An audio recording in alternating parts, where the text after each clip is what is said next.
Okay, we're going to start with some splices. This is going to be an eye splice. Let's say that you have a piece of line and you would like a semi-permanent loop on the end with maybe a piece of metal in here to protect it from chafing, but you want this to be very, very solid. Well, what they would do would be to splice it, to use this part of the rope, the end of the rope itself, splice it inside these strands so that it was very secure. As you can see, we've taped this off here, and every piece of rope like this has 3 or 4 strands of twisted fibers. So what you'll do is you'll undo this about 4 or 5 inches.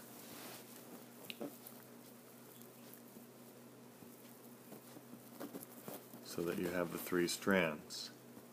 If you want, you can tape these individual strands so that they don't start to unravel with some tape, because they get handled pretty roughly.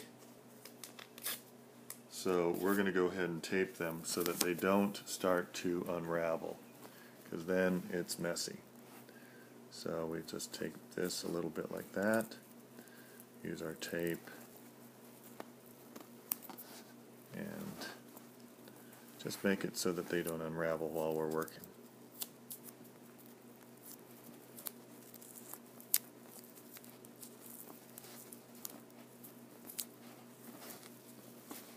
One more little piece for that 3rd strand.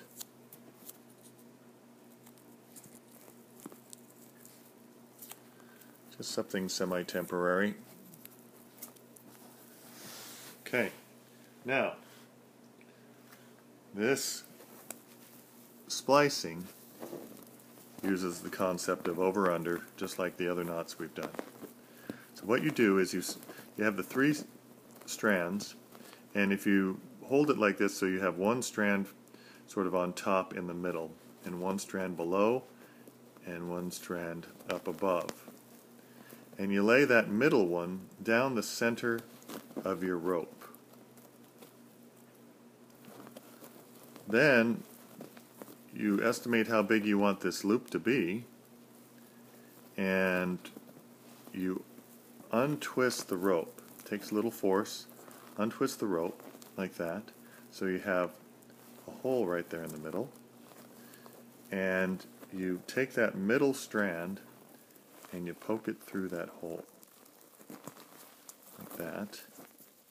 You see how the strands have a wavy permanence to them? So what you'll want to do is pull this up until it's in the trough of one of the waves. If we look at this here, this would be the trough, and this would be the peak, trough, peak. So we pull the trough until it's underneath the 1 strand of the rope that we just opened up. Okay?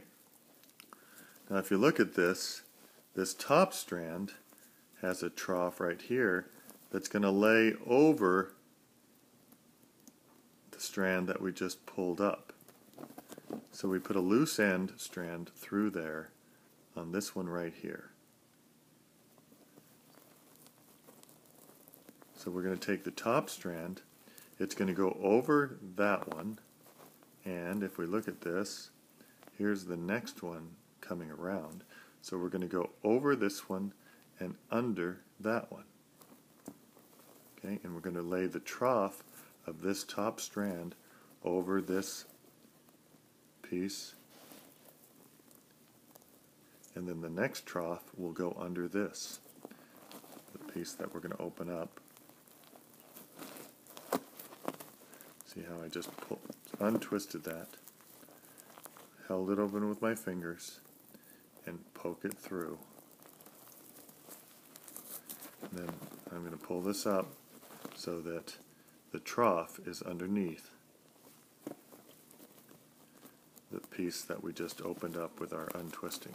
and we just gently tug these up so that they're firm against this tightened part of the rope. Alright, now we have one strand left and it's back here. So what we do is we turn the whole piece of rope this direction away from you and bring this back, because sometimes it has a tendency to unwind a little bit. Bring it back here. Now what we have to do is find the last strand of this standing part of the rope that doesn't have something under it. If you look, this strand is going under this winding of the standing end. Okay? This strand is going under this winding of the standing end. If you look closely, you see this one right here in the middle that is from the standing end, but it doesn't have anything going under it. That's what we're going to put this strand under. But because it's coming from over here, we have to kind of bring it this way and then make a quick U-turn underneath this. So we'll open this up, stick a finger in from that side, and then make our U-turn and put it through there. Okay? So before I tighten it up, I'll show you. It's come back this direction. We opened up the standing end so that this strand on the standing end was opened up a bit, and then we pull it through until it's in the trough of our loose strand. So now I like to hold on to this right here with my left hand and gently twist our strands and pull them up just gently so that it's all firm against the tight part of the standing end. Okay, so that's the very beginning, the first step. And now it's similar to all the other splices. We're just going to carefully put all of our strands underneath, over and under the strands of the of the standing end. And you can pick any one you want because they're all even now. They're all on the same level. So let's just pick this one here. It just went under this one. The next one of the standing end that it could cross is right here. So we'll go over that and under this. Okay? So just keep track of that. I can put my thumb on the one that's going to go over and then twist it open, put my index finger of my left hand through there, and basically just follow my index finger as it pulls out. Give it a twist, and that one is through. So it was under here, still is. It went over the next strand and under this one. So then we go to the next one. We don't follow one strand all the way to the end because it gets confusing and usually gets messed up. So we do each strand one level all the way around. So this strand here is the next one. It's going under this strand. It'll go over the next strand, which is here, which is coincidentally the strand that this one just went under, and under the next strand, which is this guy right here. So I'll open it up. I stick my index finger from my left hand in right there and stick it through and just follow my index finger as it pulls out. Gently tug up a little bit, and that's 2 on that second level, and that leaves us with one more strand. So we've gone under this one with this strand. We're going to go over the next strand, which is right here, and then we'll go under the next one. And just look closely. It's right here. All these strands are the same color, so it gets a little bit confusing, but just look for this one right here. It doesn't have anything going under it. So we open it up, index finger in, and poke it through as you pull the index finger out. twist to tighten the strand and tug up just a little bit.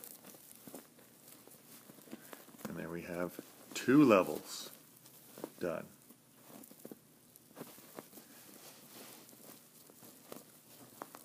You can see this is pretty symmetrical in here. Over, under, and it's sort of a triangle shape. If you were to look at it down the end here, it's sort of triangular and slightly spiraling. So now we're going to do it again. Let's do it one more time. Pick any strand, this one. It went under this strand right here.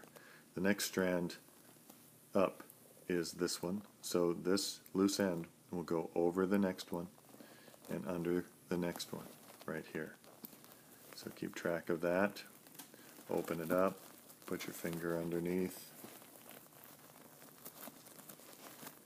and pull it through. Then we rotate it towards us. Here's our next strand. It went under this one. It'll go over the next one, always over under.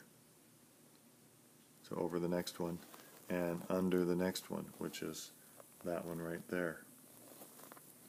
So we'll open it up, finger through, and pull it through. Just lost our tape. That's okay, we'll use that for our next example. And our last strand for level 3 of the tucking it under. We went under this one, we'll go over the next one, which is right here, and under the next one, which once again is just barely poking through down there. It's kind of hidden a little bit, so just be careful and make sure you get the right one. Over and under. Don't make the mistake of going over this, which is one of your ends. You're going to go over this one. So you tuck your finger in there and poke it through. And there, tug up a little bit as we twist. There you've done 3 levels. Now, you can do another level all the way to the end, but it doesn't look as nice as if you do the finishing by cutting off one of these strands, because each one of these strands is made of several strands too. So let's say that you wanted to taper this down. For the next level, you could cut off one of these strands right here with a knife or scissors, and then do the next level with just the 2 remaining strands, and do that with all 3 ends. So then instead of having a 3-strand piece of line going under, you only have a 2-strand, which is slightly smaller. And you could do that for 1 or 2 levels, and then cut off another strand and finish with just 1 strand for a few levels. And that way it would go from this size of a splice, taper down to where you could hardly even see it. And that would be a nice, smooth eye splice. And you can see how uniform this is here. If it doesn't look uniform, then the chances are you just went over 2 or went under one of the ends itself.